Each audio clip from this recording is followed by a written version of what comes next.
I was already late when the storm rolled in.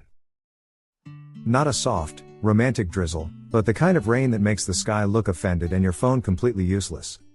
My GPS froze, spun twice, and then proudly announced, "You have arrived at your destination," while I stared at the side of a warehouse. "Very funny," I muttered, wiping water off my face. "Miss your cousin's wedding, Zara. Great job." I refreshed the location one more time. The little blue dot trembled, then jumped to a large seaside hotel glowing with warm yellow lights in the distance. "There you are," I sighed. I clutched the gift bag tighter and ran, heels slipping on the wet pavement, dress sticking to my legs. By the time I reached the hotel entrance, I was soaked, out of breath, and dangerously close to giving up on love, weddings, and technology all at once. Inside, the lobby buzzed. Elegant outfits. Laughter. Flowers everywhere. A sign on an easel read, "Wedding reception, ballroom A." Close enough, I thought. I pushed open the ballroom doors and tried to slip in quietly. I failed.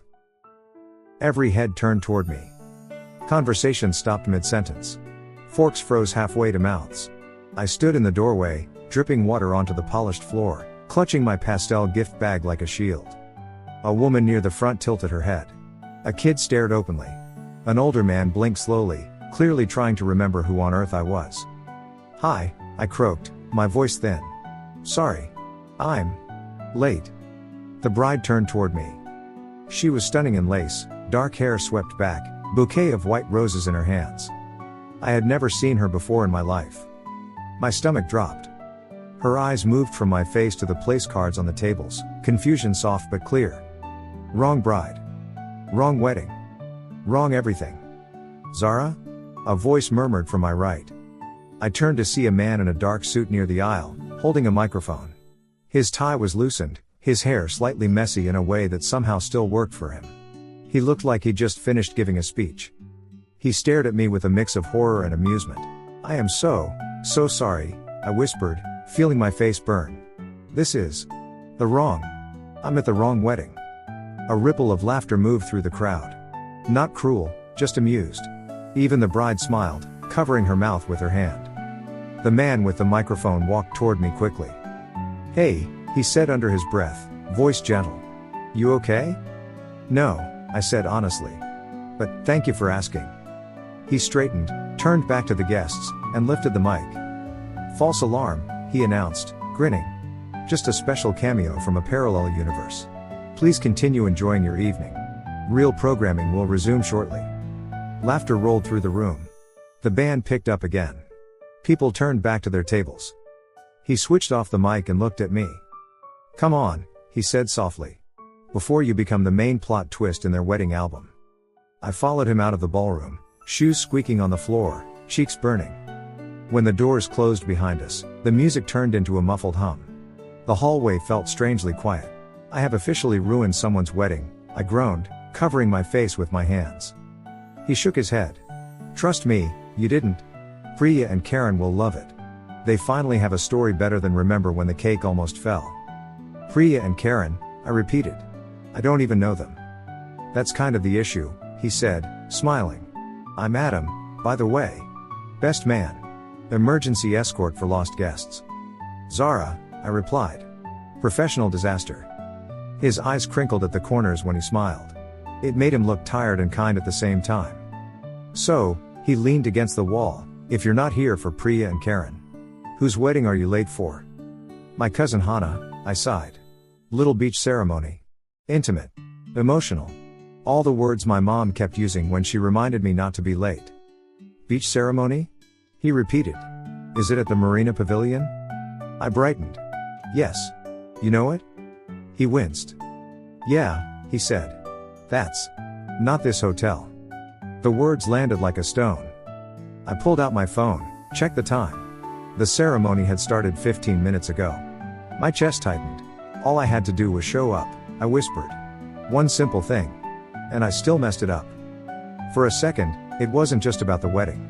It was every promotion I'd almost gotten, every relationship I'd been too scared to fight for, every moment I'd told myself I was too late. Adam's expression softened. "Hey," he said quietly. "Come with me." "Where?" "Somewhere you don't have to stand in a hallway and beat yourself up," he said gently. There's a terrace at the back. It's covered. The view's actually nice, even in a storm. I hesitated, then nodded. Okay. We walked down a side corridor, past quieter rooms and the faint smell of coffee. He pushed open a glass door, and cool air brushed my skin. The terrace was covered by a wide awning, strung with warm fairy lights that glowed against the gray sky. Beyond the railing, the ocean roared, waves crashing against rocks. Rain fell just beyond the shelter, a silver curtain between us and the storm. Adam pulled out a chair at a small table. Sit, he said. You've earned it. I sat, placing the slightly crushed gift bag in my lap. So, he said lightly, taking the seat across from me, on a scale of 1 to 10, how much do you hate weddings right now? I let out a weak laugh. Somewhere between please let me disappear and I'm moving to another country. Ah, he nodded. The classic spectrum. I toyed with the ribbon on the bag. I really wanted to be there for Hannah, I said softly. We grew up together. She always said I'd be the chaotic cousin in the back row, showing up late and crying too much. And now? He asked. I didn't just show up late, I whispered. I showed up at the wrong love story. He watched me quietly. The sound of the waves and the distant music blended into a soft background. Can I tell you something? He asked. Sure. I was almost late to this wedding, he said. And I'm the groom's best friend. I raised an eyebrow. Seriously? Oh yeah, he nodded. Got stuck behind a truck full of chairs. I sat there thinking, if I miss this, he will never forgive me. And? I asked. And then I realized, he shrugged, the only thing worse than being late was not showing up at all. I leaned back. I did show up, I said quietly. Just not where I was supposed to. He tilted his head. Maybe tonight, he said, you were supposed to be here. To crash a stranger's wedding? I asked. To sit on this terrace, he corrected, and not be alone while your GPS ruins your reputation. Despite myself, I smiled. You're very philosophical for a best man. It's in the job description, he replied. Make a speech. Keep the ring safe. Talk strangers off emotional ledges. A breeze blew a bit of mist under the awning. I shivered. Cold? He asked. A little. He shrugged off his suit jacket and handed it to me. I slid it over my shoulders. It was warm, and it smelled faintly like cologne and something comforting I couldn't name. Thank you, I said. Anytime, he replied. Though, realistically, probably just this time. I don't usually rescue soaked guests on balconies. We sat there a little longer, two almost strangers between a storm and a ballroom full of other people's promises. And I didn't know it yet, but that wrong wedding had just quietly rearranged the path of my life. 2 weeks later, life had gone back to its usual rhythm of emails, traffic, and half-finished coffee. Hannah sent me photos of her beach ceremony, sunlight on the water, her dress blowing in the wind, her smile so bright it almost erased my guilt. Almost. One rainy afternoon, I ducked into a cozy café near the waterfront. Warm lights, wooden tables, the smell of cinnamon and espresso. I ordered a latte and took a corner seat, pulling out my notebook. On a blank page, I wrote, "Stop being late to my own life." The bell over the door chimed. I didn't look up until I heard a very familiar voice say, "Careful with those chairs, I have history." My heart stuttered. I glanced up. Adam stood near the entrance, camera bag slung over his shoulder, laughing with the barista who was dragging extra chairs across the floor. Of all the cafes in the city, he picked this one. He hadn't seen me yet. Then he turned, and his eyes found mine. He froze for half a second, then smiled like he'd just spotted something he didn't know he was hoping to see. "My favorite wrong wedding guest," he said, walking over. "My favorite emergency escort," I replied. He dropped the camera bag onto the chair opposite me. "Zara, right? You remembered," I said. "Hard to forget someone who steals the whole reception," he teased. "Mind if I sit?" "Please." He slid into the seat.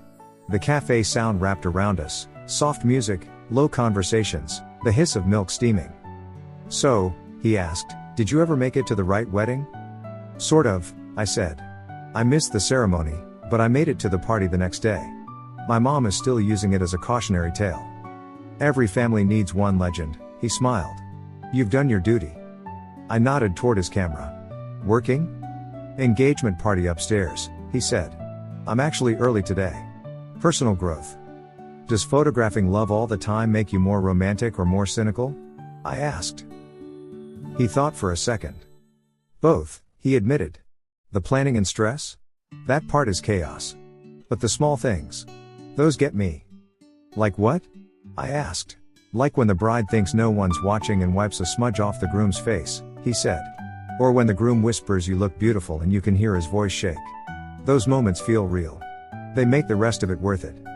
You sound like someone who still believes in love, I said softly. He shrugged, a little shy. I do. I just haven't been on the other side of the camera yet.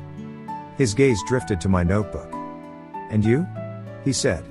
Still feeling late to everything? I'm trying not to, I admitted. It's just hard not to feel like everyone else is ahead. In careers. In relationships. In knowing what they're doing. He was quiet for a beat, then leaned in slightly. Can I try something bold? He asked. I smiled nervously. Go on. After I finish upstairs, he said, would you stay? There's a little place by the marina that does great food. We could walk there together. No GPS. Just two people picking the same destination on purpose. My pulse kicked up. You're asking me out? I said. I am, he replied. Not as the girl who crashed a wedding. As the woman who thought she was late to everything. But might be exactly on time with me. For once, I didn't overthink. I didn't look at the time or make a joke to deflect. Okay, I said. I'll stay. His relief showed in the way his shoulders relaxed, in the way his smile softened. Then I'll be back, he said. Guard my table. He headed upstairs with his camera, and I sat there with my latte and my racing heart, staring at the words at the top of my page. Stop being late to my own life. Time moved differently after that. Not slow, not fast. Just steady. I watched rain on the windows, listened to the clink of cups, imagined what dinner with him might feel like. When he finally came down, his sleeves were pushed up, his hair a little messier, and his first smile was for me. You stayed, he said. I did, I smiled. He held out a hand, a little shy but sure. Ready? For dinner? I teased. For whatever this is, he replied. We stepped out into the evening. The earlier rain had softened into a gentle mist. The sky over the water was streaked with pink and gold, reflections rippling on the wet pavement. We walked side by side toward the marina, our footsteps falling into an easy rhythm. Not rushed. Not late. Just right. At the restaurant, we talked about everything and nothing. His photos. My chaotic family. The feeling of always being one step behind. Somewhere between shared appetizers and warm dessert, I realized I wasn't watching the clock.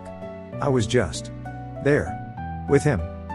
Walking back along the water later, his hand found mine and didn't let go. To wrong weddings, he said quietly. And right people, I answered. If you're listening to this, maybe you've had your own wrong rooms and missed moments.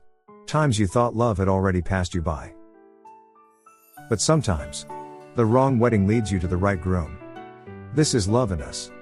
If this story made you feel a little less alone, don't forget to like this video, subscribe to the channel, and share it with someone who needs a reminder that they are not late for love. Your next love story might already be on its way.